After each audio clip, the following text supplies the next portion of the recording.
Good evening. Welcome to another episode of Reasonable Doubt, brought to you by the Harris County Criminal Lawyers Association. I'll be your host tonight, Justin Harris.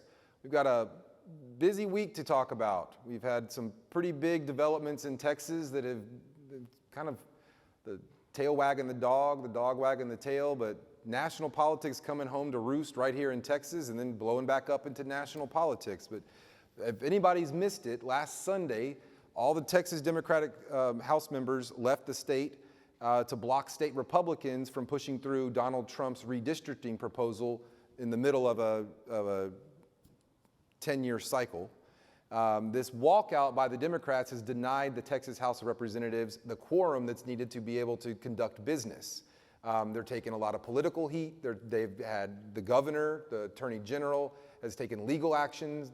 Governor Abbott filed a petition to remove Democratic caucus leader Jean Wu, who's going to be joining us tonight on the show from office, a duly elected official. We are also going to have State Representative Ann Johnson, a good friend of the show, on with us tonight. They're going to be coming to us from undisclosed locations outside the state of Texas so that they can talk directly to the voters and tell them why they're doing what they're doing. This is all going to be kind of like wrangled and spearheaded by the great Brent Mayer, who's joining me here in the studio tonight. Good evening, Brent. Good evening, Justin. Glad to be here. Thanks. Thank you for everyone watching this really important episode that we here at the Harris County Criminal Lawyers Association we're proud to host. Two of our own, Representatives Jean Wu and Representative Ann Johnson. So. Yep. Members of HCCLA, practiced in all the courts in Harris County, the criminal courts that we practice in. Started off their careers as prosecutor. Yeah, let's go. Let's get it straight. Let's get it straight. And there's Representative Wu. So let's turn it over. So thank you, Representative Wu. I may refer to you as Jean colloquially. But we're glad to have you here, as well as you, Representative Johnson. Why don't we kind of start with while you're getting settled in, let's start with Representative Johnson. And why don't you just kind of tell us just a little bit about this decision behind this quorum and sort of the reasons for you behind it?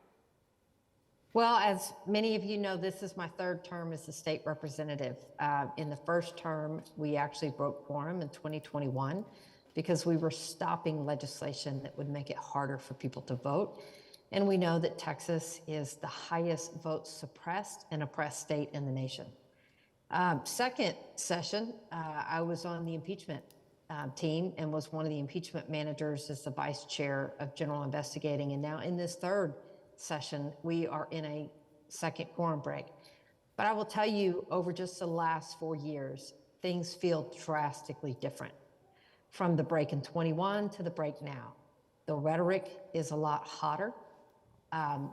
The retribution, the threats, the harassment, they're not only higher in general, but the level of which, I'm your former chief human trafficking prosecutor. I had my life threatened by criminals, and now it's being threatened by the governor, the attorney general, and President Trump and their folks. These really are scary times. And we know that President Trump is not well liked. His approval ratings are really way down. Everything that he's doing right now is really hurting the economy. And they know they're on way to probably losing the Congress next November. And how do we know that they know that they're probably going to lose the Congress? Because they're trying to steal 5 seats out of Texas to start. And now they're already talking about, quote, squeezing more out of other Republican states. And so they're cheating. This is not the time for redistricting. This is what's called mid-decade redistricting. It's not normal. It's not constitutional. In fact, the Texas Constitution says we only redistrict once every 10 years. But Texas Republicans have said that they are willing to help him try to steal 5 seats and turn them from Democrat to guaranteed Republican.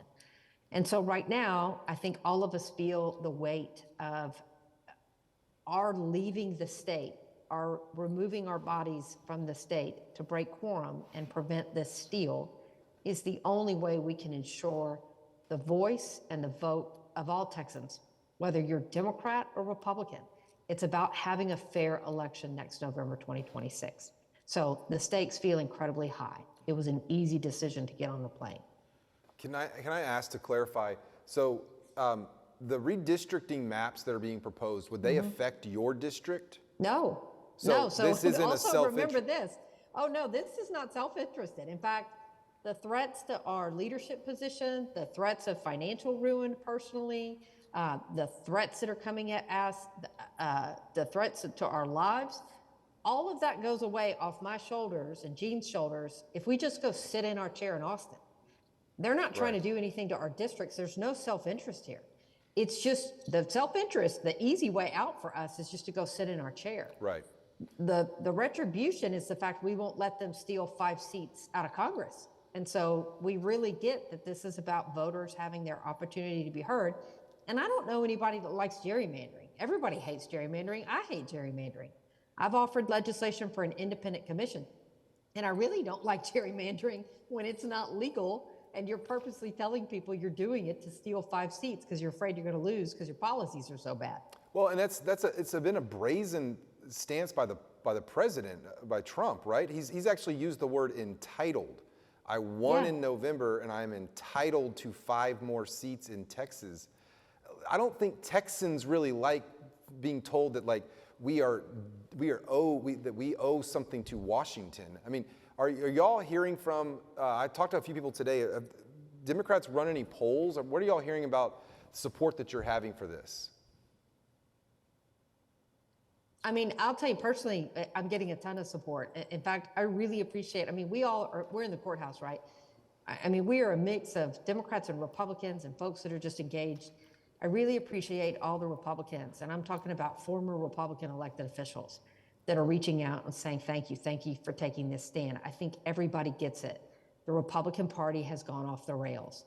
They are no longer interested in serving the interest of voters. They're no longer interested in serving the interest of integrity or the institutions. They are purely bending the knee to Trump. We've had that phrase, don't mess with Texas. And Abbott just doesn't know it anymore because he has turned this state over to a con man from New York who has convinced him that he can steal 5 seats out of Texas, and we're not having it. And I'm sure Chairman Wu can speak to that even more. There's a lot of support for what we're doing and from a lot of people that would surprise you, and people know it's the right thing to do. Good. Gene, let's turn to you and let's talk to you about your personal motivations and what's really been your personal motivation for this movement and why it's so important to you. And then I'm going to also want to talk about some of the latest developments, but why don't you start with that first point for us? Sure. So, I mean, I'll just build on top of what Ann said. Look, this is far more than just Texas, right?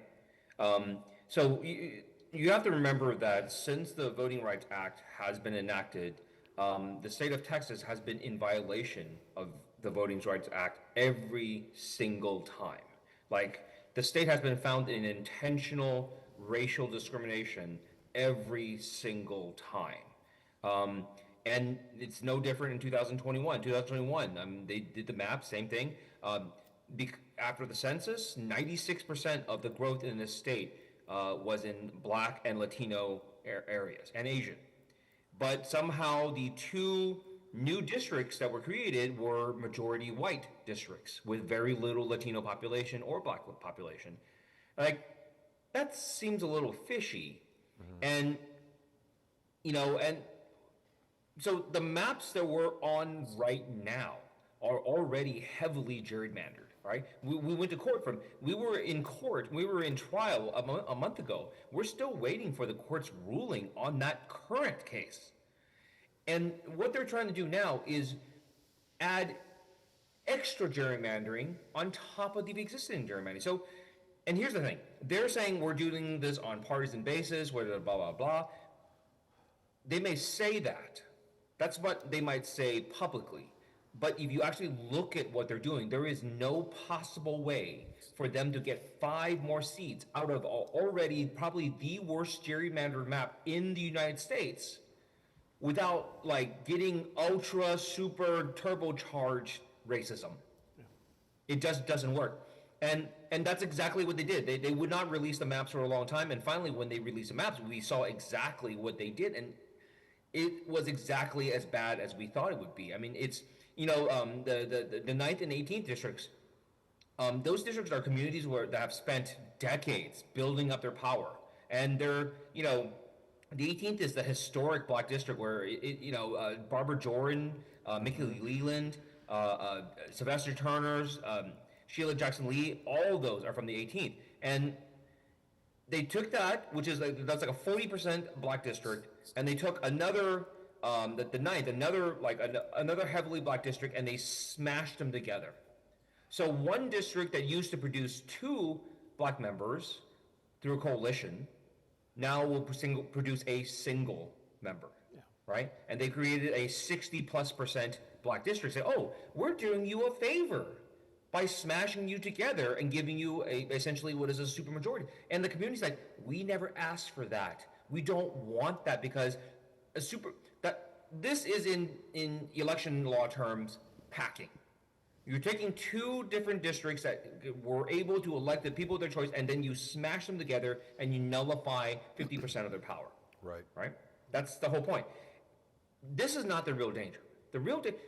I know we talk about this in terms of D versus R, but that's not what this is about. And you've heard members of Congress, you've heard us talk before, and it says, we don't care about whether Democrats or Republicans win or lose more seats.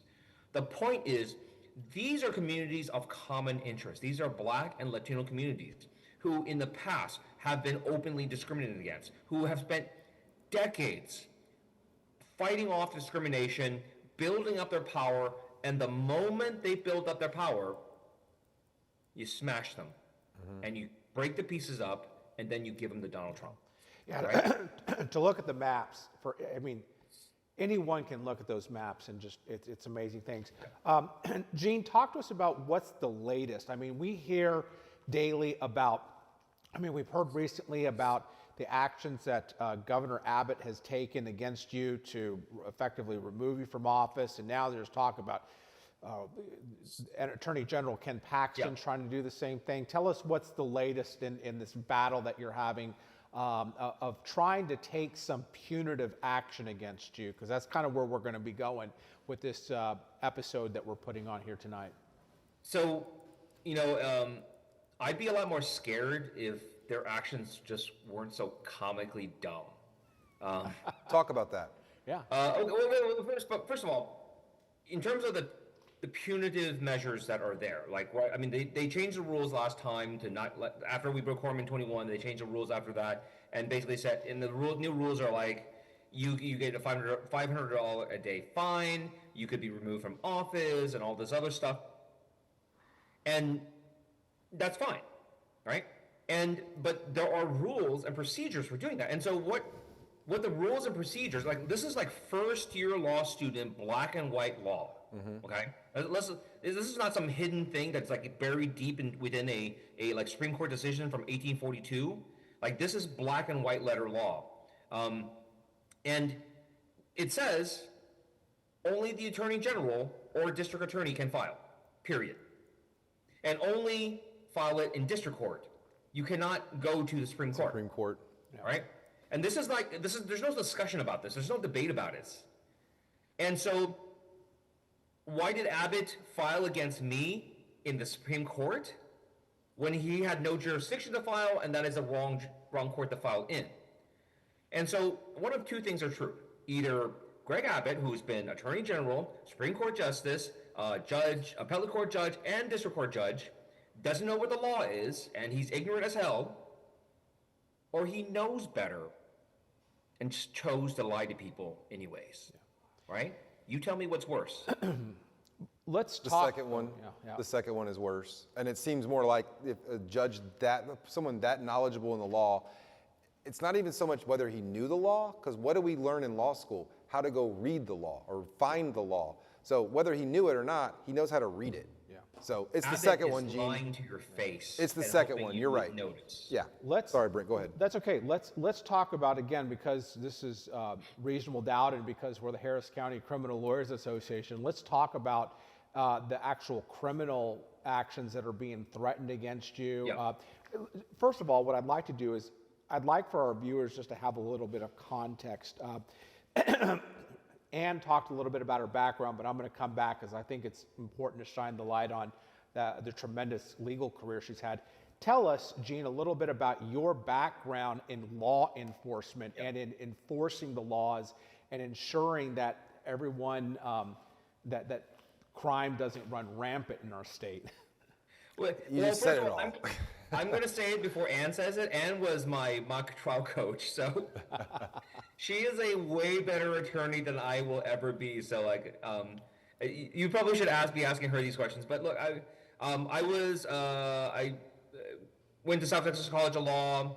After I graduated, went to the DA's office. I was in the DA's office under Lycos for like 3.5 years, and basically left after I got elected to this position. And then I've been doing defense bar for a while. Most of my cases are either juvenile delinquency cases or CPS cases. Yeah. So definitely have not tried as many cases and done as much stuff as Ann. I mean, she's very, very clearly the better lawyer here. But unlike many of your colleagues and like many of in the executive branch, you actually have read the penal code. You have read the code of criminal procedure. You're familiar with its application. I understand how you actually need to prove elements of a case. Yeah. I understand that part. Instead of just like throwing accusations out there without looking at anything. And you touched on your background as a human trafficking prosecutor, and again, I remember starting off in the DA's office when you were a prosecutor, and I think you were a little bit ahead of me. But tell us a little bit about your background so that we understand, when we start talking about these criminal issues, we can understand that you really know what you're talking about. I mean, I think it's funny because, Chairwoman Wu and I are both here in the position of being state reps, right? I mean, where we are and what we're doing in this moment, I'm grateful that I have a legal background. You're right. I forget that because, we have more than 50 members that have broken quorum, and they run the gamut of what they do for employment. And you're right. When they get papers thrown on them that are legal and their name is a party, it is frightening. And they keep asking us, hey, what do these words mean? And having people say, what do these words mean? And I think that's the point. All of this is intended to harass and threaten and to do anything they can to try to get these members to come back to their seats. That's what they're trying to do here. And you can look through all the documents and the things, and obviously Chairman Wu and I are now in a position of being individuals who have been named in litigation or being threatened with it. But the fact that on the first day it was threatening our position of leadership, on the second day it was threatening financial ruin, that you're going to charge us a fine of $500 a day.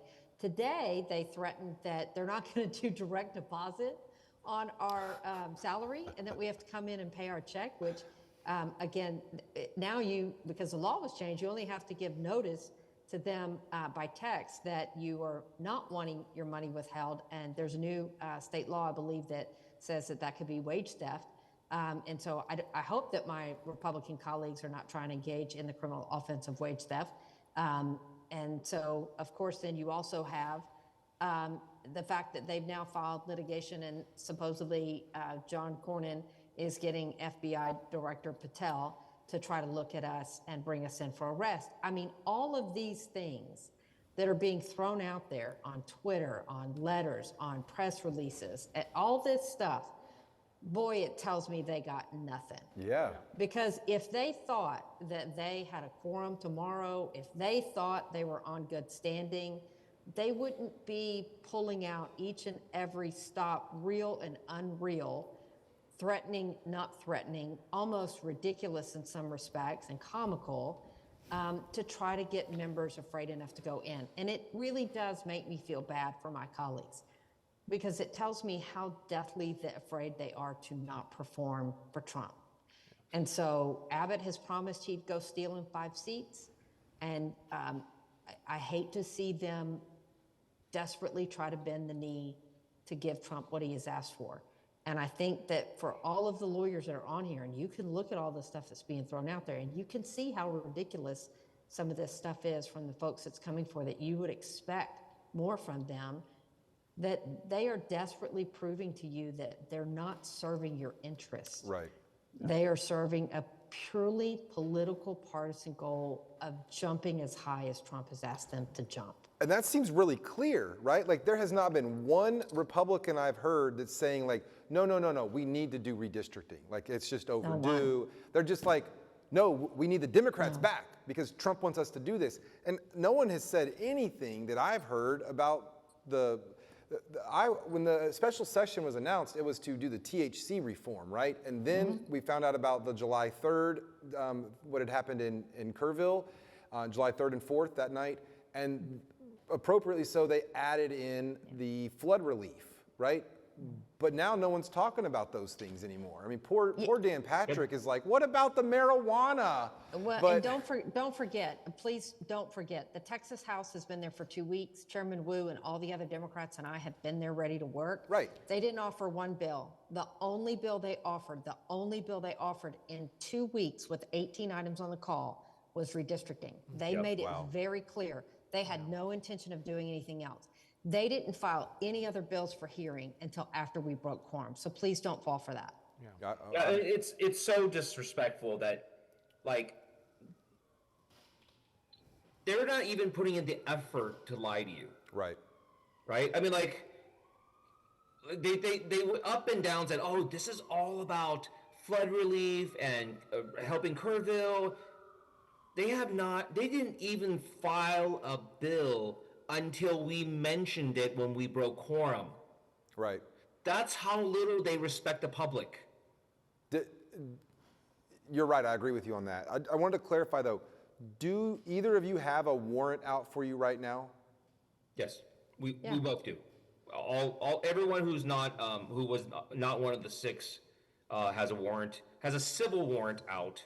And so the latest development, by the way, today, the latest development is Paxton, the genius that is known as Ken Paxton, filed in Illinois. Filed in a district court in Illinois, trying to get the court there to obey the warrant from Texas. What I understand is they're trying to use a full faith and credit argument that you should give full faith and credit to these warrants that we have issued. Let's talk a little bit about those. Well, I just need to say though, disappoints me because in like 30 years, this show has never had anybody on who actually has an active warrant out, and it's you two. You two are the first ones that come on with an active warrant. Like, okay, all right, go ahead, Britt. But if there's a show you're going to appear on, it's going to be the Harris County Criminal Lawyers Reasonable Association. doubt. That's right. So Maybe next time I'll do this part from behind bars. Well, I was going to say that next. Like, we'll do one with you in orange, maybe. Yes. So let's. We're not having that. That's not going to happen. So let's talk a little bit just first about.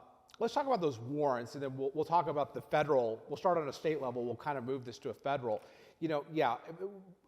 I want everyone to understand what it feels like to have a warrant, to know that at any point, back in 21, when we were representing you, Gene, and several others, we filed writs of habeas corpus to stop that action, and we litigated that all the way through until the Supreme Court stepped in. But no one ever effectively said we were wrong in doing what we're doing. How does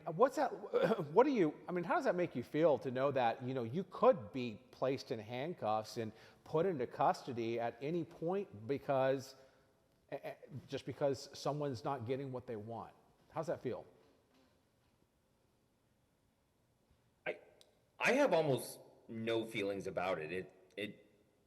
I don't even think about it. You're not scared? No. Not worried? In the least bit. What about your family? Are they worried for you? My family's of course worried. I mean, I'm, part of me really, I'm like, I want to get arrested, right? Yeah. Well, come get me. They can see this on TV. No, but Congressman Al Green, who represents my area, right. He's got 5 arrests on top of me, for protesting various things, and I'm like, look, I don't relish it. So look, I have real fears about this. And my fear doesn't have to do with Greg Abbott. Okay. My fear involves Donald Trump denaturalizing me and sending me somewhere else, right? Because I'm only one of 2 members of the legislature who are naturalized citizens. And, he's basically made it a point, his followers have made it a point to say, People have called me out specifically, saying Donald Trump should denaturalize you, Wow. right? And That's removing your citizenship. yeah. Yeah. Yeah, The only thing I ask is, if that happens, after you guys get power back, can you guys please bring me back? Well, absolutely. We're not letting you go. And what about you? And you brought up, I think it was the FBI and some of the measures that Senator Cornyn is taking. What are your thoughts about federal involvement and possible federal charges? We've tried to rack our brains around what might potentially happen there, but what are your thoughts about that action on a federal level? I mean, again, I think it's intended to threaten and harass and intimidate, right? I mean, we are talking, and I take it seriously, right? I do take it seriously. It is a civil warrant saying that they want us to return. But I think people need to understand we are really talking about a political act here. The majority wins a lot. We're in the minority. They win on legislation all the time. They beat us all the time when we go and we vote, and they have a simple majority. But this is not where we are. This is not a normal, hey, let's have a policy debate. This is a situation where they are violating the Texas Constitution and the requirement that you don't do redistricting but for every 10 years after the census. They are doing it at the request of a president who fears the outcome of a fair election next November 2026. And they are attempting to steal 5 seats. This is not a normal policy debate. Yeah. It is why we have broken quorum. And quorum is an extraordinary act. I do not take it lightly at all. I don't take the arrest warrant lightly at all. It is a serious thing that is happening, but I think that's what the people need to recognize. We are being threatened in every way possible, personally. And it is frightening. But we are doing it because we recognize it's the only mechanism we have to stop them from doing something that is catastrophic to the institutions that we love and we represent. And so I do want folks to take it seriously. The quorum break is serious. It is extraordinary. And it is intended to send a message to people to really pay attention to what's happening here in Texas. And I will tell you, regular folks, when you tell them what's happening, they just say, yeah, that's cheating. Right. Why would we let them cheat? Why would we let them try to rig the next election? And so this is really about somebody trying to rig the next election. It is happening in real time. And it's why we are doing what we're doing. But yeah, I don't take it lightly. Yeah. I also don't take lightly this rhetoric from Senator Cornyn and what he's done with the FBI.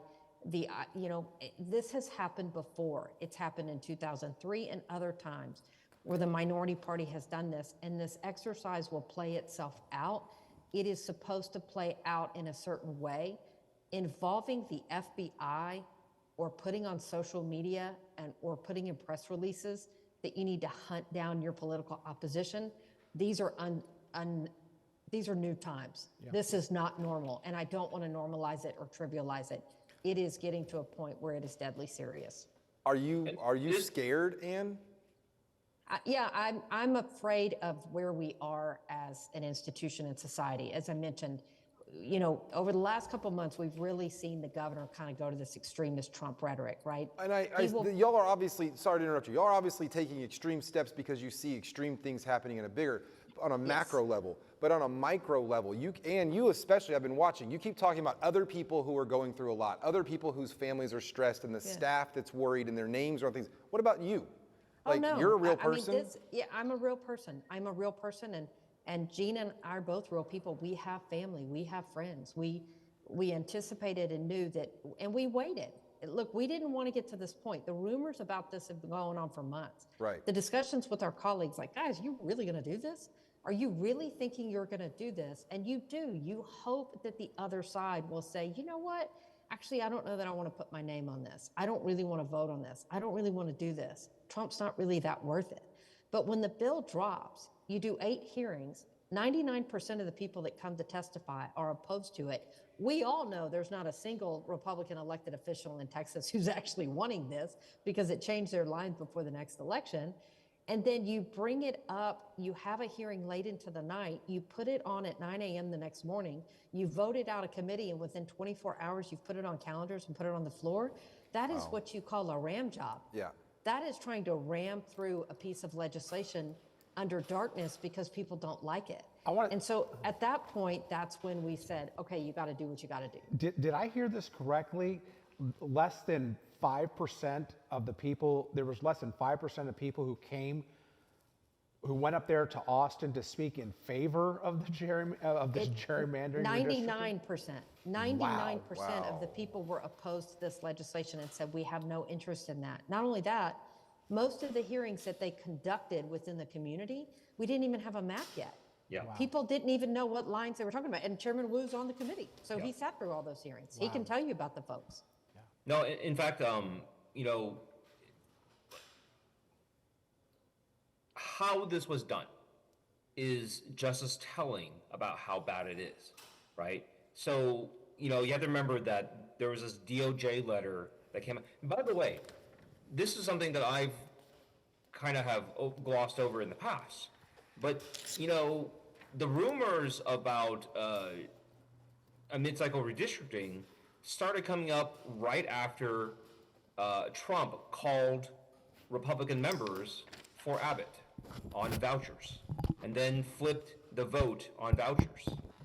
And just, you know, I started hearing those things right afterwards, and part of me like really wonders if that was an exchange. You know, you call my members and get them to vote for vouchers, and I'll take care of your mid-cycle redistricting. You know, I don't know, but we've been talking about this. Sorry, it's been a long day. It's been a long day. It's been a long day. I get it. So my real fear on all of this is it's not just what we're doing right now. That this is something that is going to spread throughout the country. That, you know, you've heard California's talking about it, New York's talking about it, but red states are talking about it. If Texas does this and does it unchecked, this is the opening salvo of a Cold War, right? Well, it's not going to be a Cold War; it's going to be a very hot war now. Yeah. And every state, blue state, red state, they're going to make that decision, and they're going to do this. And so, like every time a presidential election changes, and we have a new president, we do this again. Every time somebody takes power in a new state, we do this again. Yeah. Like California can draw their maps where they don't elect a single Republican, right? And Texas can probably draw their maps where they don't elect a single Democrat. It just goes back and forth. And this goes back and forth. Yeah. That's why that is dangerous, is because once you do that, you create a system where the elected officials no longer need to listen to the people, right? Yeah. And if they don't have to listen to the people to get elected anymore, It's what's not the point of representative. democracy? It's not representative government. Yeah, what happens to the republic? Right. There isn't one. So this is not, again, I want to emphasize that this fight is not a fight between Democrats and Republicans. This is a fight between people who believe that America should be a democracy and people who want autocracy. Yeah. Right? Because once you just say the boss in charge gives all the orders and all you have to do is obey without any kind of thought, that's not a democracy. Right? Right. You know, we as criminal lawyers, you know, we know that some of the most important constitutional rights were put into our Bill of Rights, put into the Constitution, you know, to stand up and resist a tyrannical king. We talk about writs of habeas corpus, the great writ, right? That is to challenge those abuses. And it just all seems to be whittling, these are all attempts to whittle it away.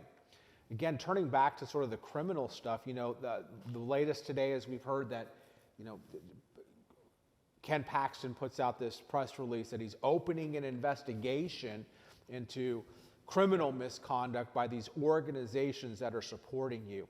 You know, we were joking earlier about how you all are our first guest with warrants out for your arrest, but I'd really like to get you all to give you each an opportunity to explain how what you are doing is, how it is just absurd to think that what you all are doing is criminal. You know, we think of some criminal acts that legislators or people in power can engage in, and sort of compare that to where you all are at. Why don't we start with you, Ann, and give you an opportunity to tell us a little bit about your thoughts on criminal intent and the lack thereof. Yeah, no, the intent here is to actually represent our people. And this is set out by our founding fathers in the Texas Constitution that says the minority party has the ability to break quorum. And what that means is you have to have 2/3 of the body present to go forward with any business. And so there's 150 members in the House. And so you have to have 100 members show up every day, say that they are there, and then you can start conducting business. And then some of your votes come down to a simple majority of those who are there. Some of the votes that we require a majority, 100 votes or whatever else, and it is finite and set into rule, right? But the point is you have to have people show up. And so a quorum break is when you have more than 50 members say, I'm not coming. And so the quorum break is kind of rooted in what we, like you talk about, as criminal law lawyers, upholding writs of habeas corpus, upholding the fact that you are innocent until proven guilty, protecting your Fifth Amendment right to remain silent. These are all constitutional foundational provisions of which we all defend because we know that they will survive the whims of any political moment at the time and make sure that the integrity of the institutions hold. Well, this quorum break is no different. It was put in place by our founding fathers. In fact, Abraham Lincoln attempted to break quorum when he was in the legislature in Illinois. It is a tool of which the minority gets to say, no, too far. We don't do it all the time. You can't. It's an extraordinary act. It's not a simple thing to do. And as noted, the response to this can be the arrest to say you come back. And it is this, if you will, political dance of getting people to come back. And usually, like when we did it in 2021, they negotiated the bill, they took out some of the bad provisions, and the quorum break served a purpose. And here too, this quorum break is attempting to serve a purpose. We are attempting to stop this, bring enough attention to it that the voters say, hey guys, don't cheat, don't do it. Or as you're seeing nationally, now you have blue states saying, well, if you guys are gonna redraw your lines halfway through the race, we're gonna redraw our lines halfway through the race. So guess what's happening? Republican members in blue states are now offering legislation in Congress saying that you can't do mid-decade redistricting. And so we are proving the point of the hypocrisy that when nobody's watching, they want to do it to us. And now that it may be done to them, they're trying to pass laws to say you can't do the very thing they want to do in Texas. Right. And so I'm proud of what we're doing. That's the reason that we're doing it. And this needs to play out within the rules fairly, as it always has. Yeah. That's why Cornyn calling the FBI director and saying we want the feds to step in and turn what is a civil paper saying come back to Texas into something more extreme is dangerous. Yeah. It's gone too far, and that's the point. They don't know where the line is to say no to Trump. Right. Gene, what are your thoughts about, all these the criminal accusations and getting the FBI? What are your thoughts about all of that? So again, like the criminal accusations, those kind of statements, it's all about generating fear, right? There's these discussions. What is the fine meant to do? It's to generate fear. What is this discussion about removing you from office? It's supposed to generate fear. Let me just say very clearly, when people are doing good things, they don't need to use fear to get what they want, right? Only people trying to do bad things, that's going right, use fear and intimidation to get it done. Fair? Fair. So, but look at this. I mean, one, it's in the Constitution, right?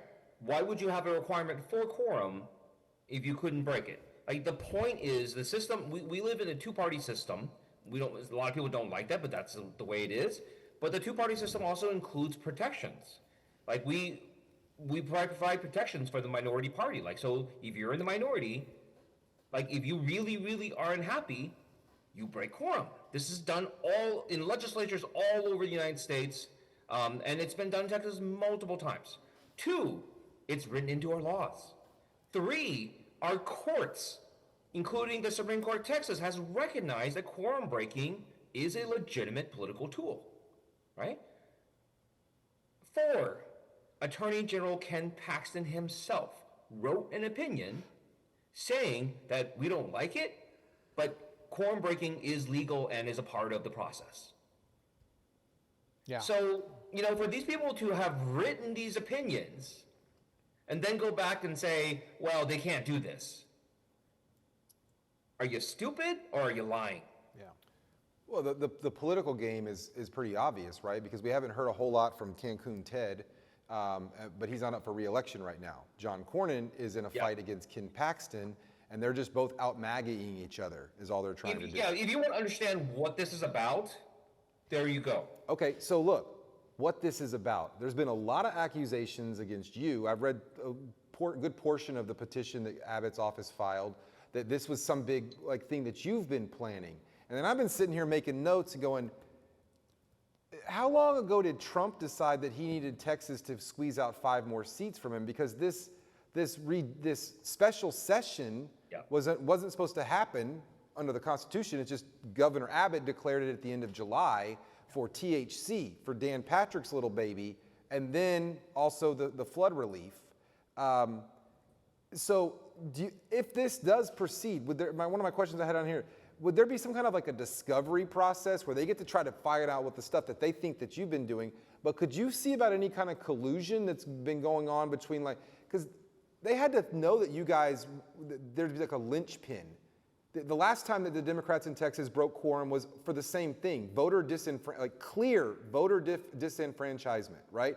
So this wasn't something that they were okay, if we're gonna do this mid-decade redistricting, somebody in the room was don't y'all think the Dems are gonna get on a plane and go out of state and break quorum? And then, do you think there was some kind of bigger political plan here to get Cornyn in and? Yeah, I don't know, but I think part of it is they assumed that Democrats would not be able to stick together to break quorum. I think that that's one of the big things. They didn't think it would happen. Yeah, I think they think that because they put in the fines, they put in all the other things, that they could just, even if Democrats broke, you'll get members breaking off and going back home really fast, right? And I think that's what they're hoping for this Friday, and we can tell because they're trying to spread rumors. Oh, this person has left, that person has left, and we just look at them. Have you left? No, you're right there. Okay, right? And we know this. So they're increasing those rumors, and I get calls from people say, "Hey, we think this person's leaving." It's no, I'm looking at them right now, right? And that's going to continue to happen. But it's just so frustrating. Sure. Because we have so much to actually do. Right. We actually need to legitimately do the disaster preparations. I mean, there's $50 billion of unmet disaster preparation programs that have not been paid for. All right, and these are things that actually will save lives. And the Republicans get mad when we say this, but Kerrville was a preventable disaster. Absolutely. Right, 100% preventable because this is flash flood alley. Yep. Right? This is not a new thing. I mean, there were 12 people killed just a few years ago. In Wimberley. This is a known thing. Yep. And this community had been asking for this money from the state for 8 years. Right? So, and by the way, this money that they're proposing that this bill that they propose to pass in the special session, Governor Abbott could pay this out of his discretionary funds today. Right. I heard that. Yeah. So why doesn't he? Yeah, it's not what we want in our society. It's not what we want in our state. To see what is happening, where does this end? Is a question that I think a lot of people are asking right now, and I don't know if that's something that you can. I don't think any of us can really answer. But can you give any insight into where you think this ends up? Starting with you, Ann. I can tell you where I want it to end. I want it to end with politicians no longer drawing their districts. We have multiple times offered legislation for an independent commission to redraw the lines. I can't even get that bill to get a hearing in Texas. Yeah. I would love for you as the voter to draw the lines. I would love for us to have campaign finance reform in Texas. Don't forget, Dan Patrick took $3 million from one of Paxton's biggest donors before the impeachment trial. Greg Abbott took, I think, almost $12 million from somebody invested in the idea of passing vouchers before this last session. I would love it if you would draw the lines, you would make sure that the amount of money that we take for our campaigns is limited, and then let us go out each and every other November and compete on fair ideas and policy. Because as a Democrat that you all know, I've been in your criminal court system for forever. I'm one of your strongest public safety advocates that's out there. We are the ones that see that the criminal court is often filled with folks that have not had an opportunity at education or an opportunity at health. And if we could actually pass good public policy to ensure that people have an opportunity to succeed, we live in a society or a profession where we could see the benefit of doing good things like that. And so that's what I would like. Now, that's my rosy optimistic, what's the best outcome for this debate that is now raging nationwide because we've broken quorum. But that sure does seem to be a worthy goal for me. I like that. It is so great, and like you play that down so much, and you are like a huge champion for victims of human trafficking. Like when you came out of the DA's office, were you like, didn't you start that division? You were chief of it, didn't you start it? Yeah. Then you came out in the defense bar, and you and now Judge Martinez, weren't y'all like, you are helping victims? And I mean, this is something that you had nothing to gain from that. You were literally just helping people, and you downplay that so much. I mean, for people to question your motives or your intent behind this, obviously they haven't even read an article about you. So Thank you. You are, I keep trying to pull out, like you're so humble. But anyway, sorry, Brent. On to Chairman Wu. Oh, well, yeah. Gene, what about you? Where would you like to see this? Gene. What did I say? I said Chairman Wu. I just think that's awesome. I'm going to just keep using that. I'm not a chair, man. I'm a real boy. I'm not a chair, man. Go ahead. Look, I totally agree with Ann of where we should be going. But I'm going to be a little bit more partisan and kind of like I want to talk about how we get there. Yeah. Right? And I always have to start with this is look, for the past 50 years, this is my realization. This is my epiphany that I've had in the last year or so. Watching everything that's happened, watching what's wrong with our society, and what my conclusion is that for the past 50 years, Republicans have been quietly and slowly stripping apart everything that made our country great.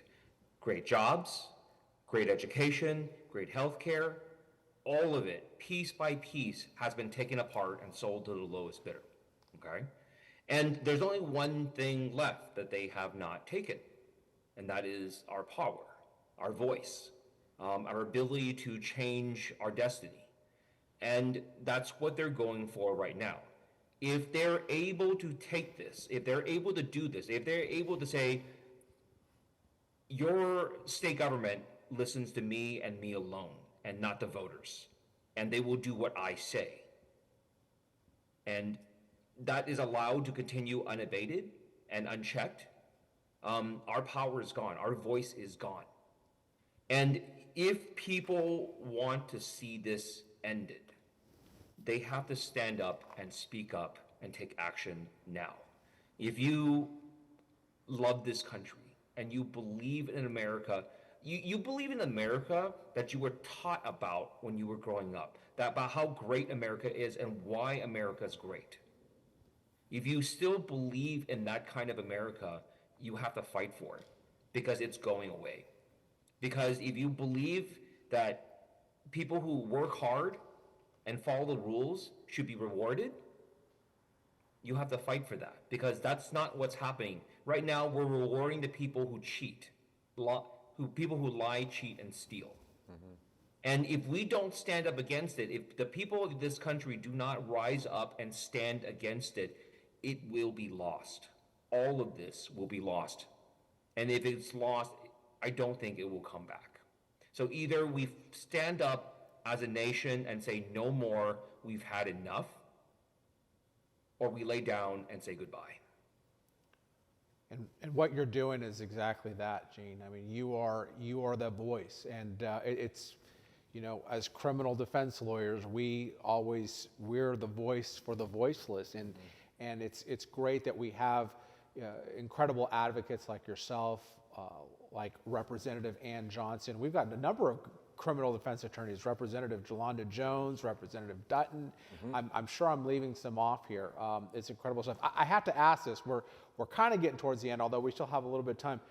Do any of y'all need any help covering anything on your dockets? Because we've got a whole organization that is willing to, and I don't know, we might be aiding and abetting some crime here by offering this, but I don't care. Bring it on. If there's anything that our organization can do, let me ask you that. Well, well, not just the organization, but like you're talking about how y'all are taking great personal sacrifice to fight for voters that you don't even elect. Well, some of them elect y'all, but is there something that you want to tell the voters if they want to keep up with this, if they want to like help, like $7,000, $500 a day for 14 days? Let me set it this way. I want the people watching this to fully understand the sacrifices that members are making, right? Our membership, unlike the Republicans, we're not wealthy. There's probably a couple of members of the Republican caucus over there that probably has a combined wealth that's more than all of the Democrats combined. Yeah. Right? You're criminal defense lawyers. I know you're not wealthy. Yeah. So, but look, we get paid $600 a month pre-tax, right? $7,200 a year pre-tax, and after insurance and everything else is not a lot, right?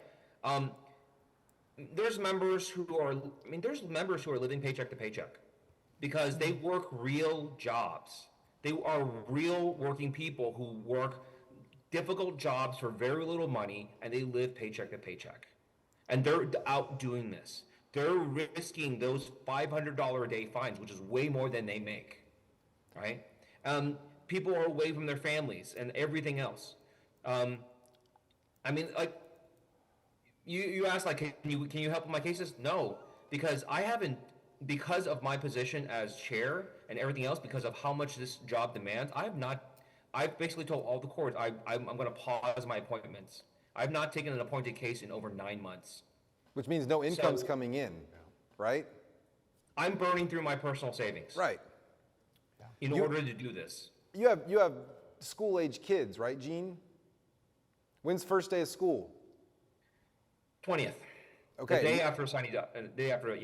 Yeah. So and we have members here who are going to miss their children's first day at school. Yeah. Like their only child's first day at school because of this. This is the sacrifice that our members are making to do this. And we're not, and for people to say that, you're just out there on vacation, you're having fun, man, screw you. Right? Yeah. Say it. Yeah, because like, these people here are making real hard sacrifices that the Republicans would never make. And then some a-hole picks up a phone and leaves a death threat for you. I don't even know how mad, and then you don't even really know if it's real. Like if some lunatic is gonna like, I don't even, do y'all have a website or a Twitter thing, something that people can follow this on? Sure. We don't know what to read. Where can we hear directly from y'all? Where can the viewers watch that? Riggedredistricting.com. Rigged? RIGGED redistricting.com. Okay. And talk to the members of our organization, but also just beyond that, to the criminal courthouse, to the civil courthouse, to the family courthouse, to our legal community. Many of us have stepped up and said, we're willing to sacrifice to help you all with your cause. What message can you get out to the legal community about what we can do to help with what you all are doing and the sacrifices that you're making? Yeah, I think definitely continue to kind of spread the word about what's happening. And when Gene or Chairman Wu and I talk about doing this job, we both chose to run for this office because it is public service. And kind of all of us on this call are engaged in public service. We all at some point have worked in the courthouse. which means like teachers and nurses and other folks, you're not getting into those jobs because you're trying to get rich. You're getting into those jobs because you want to try to give back, and there are times where things just become 24/7. And so I do feel like this quorum break is the ultimate act of public service. Yes, it is hard, and our colleagues are trying to make it as hard as they can. As I said, I think things are getting a little outside the bounds, and the guardrails are coming off a little bit because they are allowing some of the extremist part of their party to run away with some things. We do worry about the rhetoric and where things are now, but it's up to elected officials and public servants to cool it back down. And so it's not just us. We've seen the attacks that have been made on judges in the courthouse. We've seen they're publicizing their families and their kids and all the rest. And this is not normal. This is not normal. And so I always love our courthouse environment. We're bipartisan, even if you're a prosecutor or a defense attorney. And it's funny, people don't realize that we're a lot like a family. And we're a lot like a family that try to work and preserve the institution and the integrity of it. And we want really good people there. And so I think this is the same. Just to remind voters, you want really good people there. I do feel pained for my colleagues who don't know how to say no to Trump.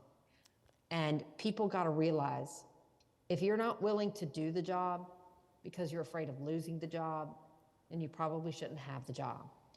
And so Gina and I both know what we're in. All of our colleagues know what we're in. We know how important this moment is, and it really is about giving the voters the opportunity to, again, pick people that will do the job for them and not for their just party extremists, especially President Trump. Yeah.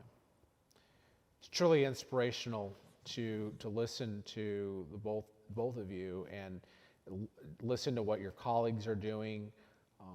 Again, I like how you put it, how we are all public servants. As lawyers, we are public servants, and I really hope that we can really, our legal community can really grasp what you all are doing and really work to get the message out that this has got to stop, that this is getting out of control, that we are using the law in the wrong way, we are disregarding the law. It needs to stop, and I hope that our members, and I hope that our viewers and the people who watch this, I really hope that they will. Be inspired by what you all are doing and the words that you shared with us tonight. So I thank you both for appearing and sharing what you're doing, and we thank you so much for the sacrifices that you're making. This organization, even though we're a nonpartisan organization, we appreciate what you are doing, and so thank you all both. Justin, is there anything else we need to add? No, that was great. Thank you all for taking your time out. I know y'all are doing a lot of interviews. You're taking time out from your family. You're probably taking time away from food and meals right now, sleep. Thank you all for being here, talking to our viewers. I hope that Governor Abbott does not try to extend another special session, and you guys can get back home to your families. Thank you all very much. Happy birthday to my sister. On behalf of Reasonable Doubt, or HCCLA and Reasonable Doubt, we will see y'all in 2 weeks. Thank y'all. Bye-bye. Thanks, y'all. You.